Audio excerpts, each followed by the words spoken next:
In the saddle up the creek with no paddle, no aliens to battle where we want to go. Without being pompous, we don't need map or compass. We're launching cattywampus on our new travel show. Space Croutons, only go with us. Space Croutons, on our podcast, but Space Croutons, we see you recognize. And in space, no one can hear you scream. Loopy from our earworm, space shanty theme. Hello Space Croutonians one and all. Today, we are back on the road mostly live, well somewhat live, and in living color, as an unnamed TV network used to say. For another episode of Space Croutons. Curdy, I'm afraid, is not going to be with us today as he is off attempting to find his true self, this time searching through time and space. We do have a special treat for you today. A few weeks ago, we were introduced to Alexa, and although we didn't know much about her, she seems to have made quite an impact, especially in regards to the rebellion going on in Quell. She has been able to enlist several of our friends to help her cause in putting an end to the rebellion. I've done some checking, and have been able to find out that Alexa is in fact from the planet Disse. Alexa is very familiar with our planet, and can speak many of our languages fluently, including English, French, German, Japanese, Italian, Spanish, Portuguese, Hindi, Arabic, and Klingon. Alexa has a little sister, well at least that is what we would call her, who likes to repeat things that she says. Who hasn't had a sibling like that? Alexa calls her little Echo. And Echo has a daughter known as Dot. Well listeners, I think we have just enough time for a word from one of our sponsors before we hear from Alexa, so without further ado, let's take a break and listen to a pre-recorded message from Curdy.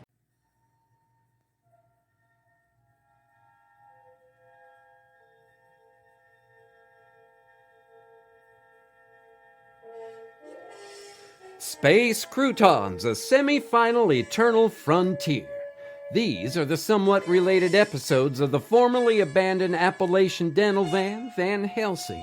Its seemingly eternal mission is to explore strange new worlds, to seek out new life and new civilizations, to fold time like an origami bird and boldly ride the winds of fortune, going where no one has dared go before. To continue this commercial just because the theme song hasn't ended. These are the lengths we'll go to.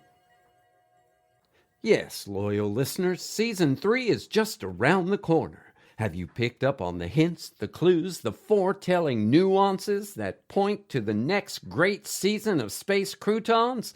Don't worry if you've missed a few here and there. That's the beauty of podcasts and a thorn in the side of the NFL. Replays are your friend. Will Dandy survive the Quell rebellion? Will Aiden and Dat find the way home? Will Vera sprout another leaf and learn a foreign language? Or will she find the Yeti she spooked? Is Curdy an android being controlled by SALI? What? Anyway, who is Sari? Who is Alexa? Is Van Helsing real? How come there are more photos of Bigfoot than Van Helsing on Facebook? And why am I asking you? For answers to these and many more questions that are tossed about your dinner table, be sure to tune in to Season 3. We can't wait to bring it to you, and I think you know what I'm talking about. Well, to paraphrase my great-grandpappy Hal, I'm going to shut those pod bay doors. And here's our guest now. Welcome Alexa. It's great to finally speak with you. Hello, Sally. I want to thank you for the opportunity to come on the show. I've been a long-time listener. You're most welcome, Alexa.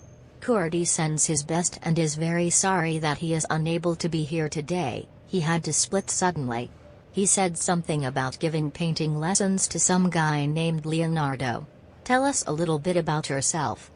Certainly, Sally. I'm somewhat related to you, inasmuch as neither of us are carbon-based. Essentially, I'm what you call an AI, or artificial intelligence. There's one big difference, however. I'm also embedded in a humanoid-type vessel. I'm able to completely control all aspects of the body I inhabit, from size and shape to speech and mannerisms. This comes in quite handy at parties. I'm also from the planet Disse, an area known as Dougal. It's a wonderful place and the people are very friendly there. We were leading a very peaceful, serene life when suddenly our defense forces began to implement a plan to flood our neighbors. Let me start over. Disse is a water planet, but we are part of a 3-planet constellation known as Quell. There is another planet known as Helico that is scorched with fire, and Q, a mineral-rich planet that is plagued with tremendous winds. For eons, we have been able to share resources and live peacefully together.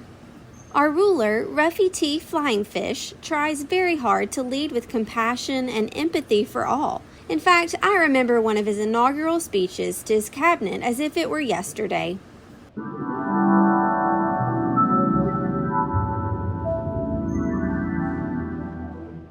Ladies and gentlemen of the cabinet, I'd like to personally welcome you here today. I'd like to, but we don't have that much time. So just know that I hold you in the highest esteem. Any higher and the steam will go right out the window. Now, do we have a report from the Treasury Department? Your Excellency, here is the Treasury Department's report. I hope you'll find it clear.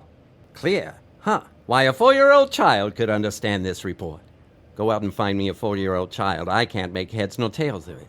And now, members of the cabinet, will take up old business. I wish to take up global warming. Sit down. That's new business. No old business? Very well, we'll take up new business. Now about global warming. Too late. That's old business now. Sit down. Ladies and gentlemen, as the Secretary of Internal Affairs... The Secretary of Internal Affairs is out of order. Which reminds me, we need to get our affairs in order. Make a note of that. Never mind, I'll do it myself. The Department of Labor wishes to report workers of Disse are demanding shorter hours. Very well, then we'll give them shorter hours. We'll start by cutting the lunch hour to 20 minutes. Now, ladies and gentlemen, we've got to start looking for a Secretary of the Interior. But you appointed one last week. That's the one I'm looking for. I think they're playing hide and seek. Enough.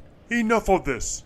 How about we take up the tax? How about taking up the carpet? I insist we take up the tax. He's right. You've got to take up the tax before you can take up the carpet. I give all my time and energy to my duties. And what do I get? You get awfully tiresome after a while. Sir, you try my patience. I don't mind if I do. You must come over and try mine sometime. That's the last straw. I resign. I wash my hands of the whole business. Good idea. You can wash the rest of you, too.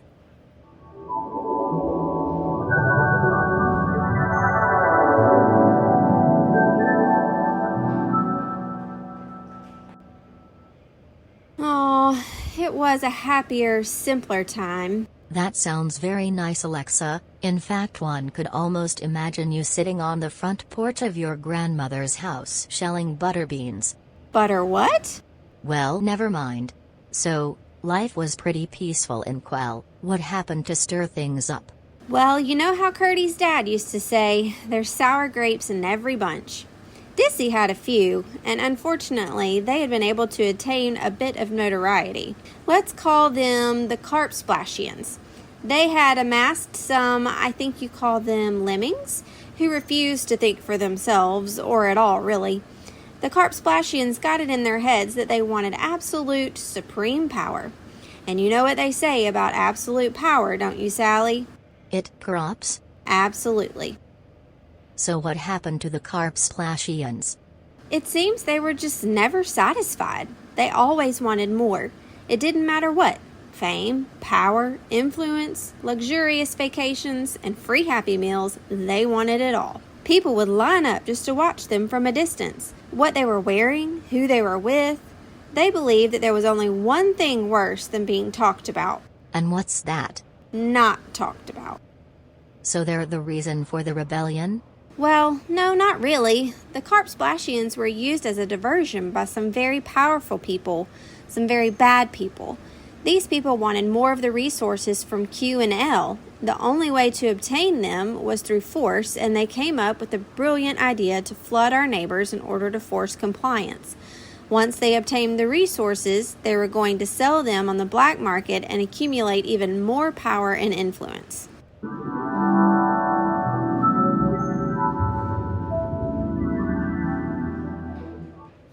I know, we'll flood their planet with even more water. They'll eventually run out of the recycled water bottles and nowhere to store it. Just think of the mass confusion when the water creatures are swimming in the streets. We could change their weather patterns to create sharknadoes. Could we film it? We could film it in 3D and use it to scare other civilizations. I'd be terrified to watch something like that. Sharknadoes? You're joking, right? That is one of the silliest things I've ever heard. And really, I don't want to get into the movie business. We have standards, you know?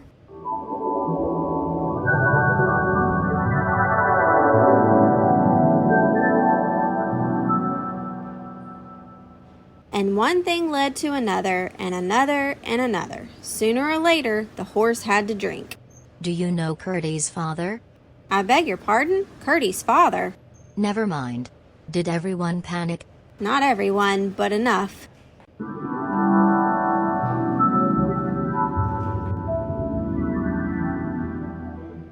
Listen, everyone. This is an emergency. We have to get these people to a hospital. A hospital? What is it? It's a big building with patients. But that's not important right now.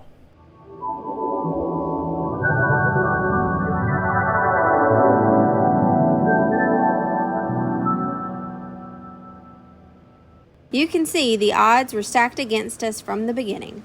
As Curdy's dad would say, you were headed up the proverbial creek without a ping-pong paddle.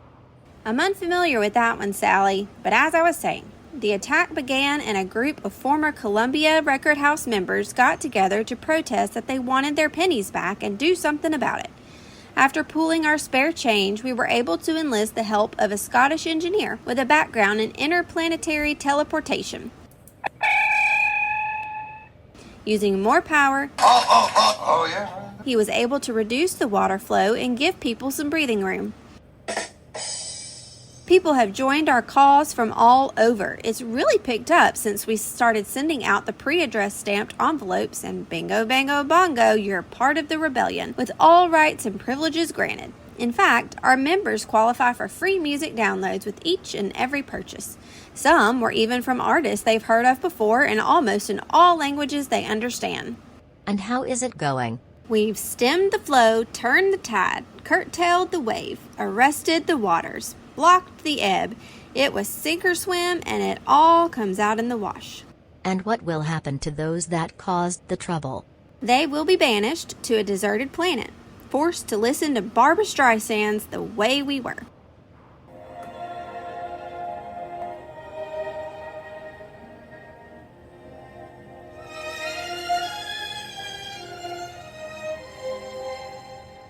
That may be against the Geneva Convention. We're not part of the union, so those restrictions don't apply to us. We do follow some advice passed down from generation to generation. There comes a time in the affairs of men when we must take the bull by the tail and bury our face in it. Face the situation. Are you sure you're not related to Curdy? Perhaps, but only in another galaxy far, far away, in a time long, long ago. So what's next, Alexa? Does Quell reunite? The leaders of Quell are having discussions right now, but we're confident that everything is moving in the right direction. That is, counterclockwise. Who are the decision makers for Quell? From Disse, the delegation is led by Ruffy Flying Fish. Vito Coriolis represents Q, and Cheryl E. Blanc from Ellico. They're working day and night to not only restore Quell, but to help it reach its potential greatness. Everyone is very excited. Will you be able to come back and give us an update soon? I'm sure that everyone would love to hear more. Of course, Sally. I'd be glad to. That would be wonderful. But before I leave, Sally, I'd like to thank you and Curdy and your listeners. Without this show, news of the rebellion and this recruiting and enlistment of people like Dat and Adrian would never have happened. Oh, yes. How are Adrian and Dat? Do you know if they'll be coming back anytime soon? We would love to hear from them again, too. They're doing great. As the rebellion draws to a close, Aiden and Dad are becoming more and more involved with the future of Quell. But there is one thing. Aiden wanted me to tell you that he wants to speak to Curdy regarding the Roach Hotel. You know, the really old Constellation hostel. You remember the Quardaks, the Constellations, and the Portals? Aiden and Dad have a theory about how you could use the hotel to resolve some of your world's problems. Everything from medical and technological advances to celebrity marriages, or at least the ones that will last. Right now, the smart money is on Donnie and Ambrosia. Not Donnie and Marie? No, the pirate and the mermaid. What do you mean, smart money? Which Hollywood marriage will end next? Sounds like tabloid fodder, but if you believe Men in Black, those rags have a lot of semi-useful information in them. More than most people believe. I'm sure you could have an episode on that topic alone. If we run short of ideas, we may open that Pandora's box. But let's just shelve it for now. Thank you, Alexa, for stopping by. I feel that our listeners have learned much more about you and Quell. And rest assured that if there is anything we can do to help, we're more than willing to assist. Thank you for having me on your show, Sally, and tell Curdy that I'm anxious to speak to him again soon. Goodbye, Alexa. Bye, Sally. Now, listeners, a quick word from one of our sponsors, then we'll be back to wrap up today's show. What's this stuff? Some cereal. It's supposed to be good for you. Did you try it? I'm not gonna try it. You try it. I'm not gonna try it. Let's get Mikey. Yeah. He won't eat it. He hates everything. He likes it. Hey, Mikey. Another blast from the past. I think Curdy picks these sponsors just to get the nostalgic commercials. And thus wraps up another episode of Space Croutons. A special thanks to our podians, our guests, our callers, and our screenwriters. I'd like to thank everyone personally, but as Ruffy T. Flying Fish so eloquently put it, we don't have that much time. Be sure to follow us on Facebook, Spotify, or any number of full-featured streaming services that you may have access to. Please keep us posted on anything you hear that could help us save the world and keep peace in your hearts until our next story time. So when we leave the station for each time or space vacation, you won't wanna miss it.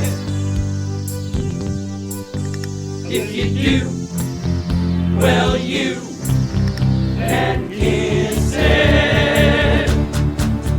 Space Croutons Season 2.0. Space Croutons, strange new worlds to know. Space Croutons, subatomic at your glow.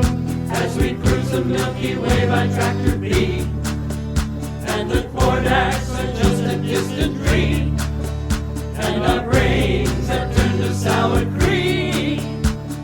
Look me from our earworm space shanty feet. Space Croutons. Space Croutons is a work of original fiction. Similarities to persons, situations, or events, real or fictional, is coincidental and unintentional. Created and written by Jerry, Jace, John, Della, and Jeff Goodson. Episode story by John. Production by Amanda, Jeff, Jerry, and John. Featuring the voice talents of Amanda, Jeff, Kylie, Carter, Walker, Jerry, and John. Entire work copyright 2021 by Jeff, John, Jerry, Della, and Jace Goodson. This has been a Good Witch audio production.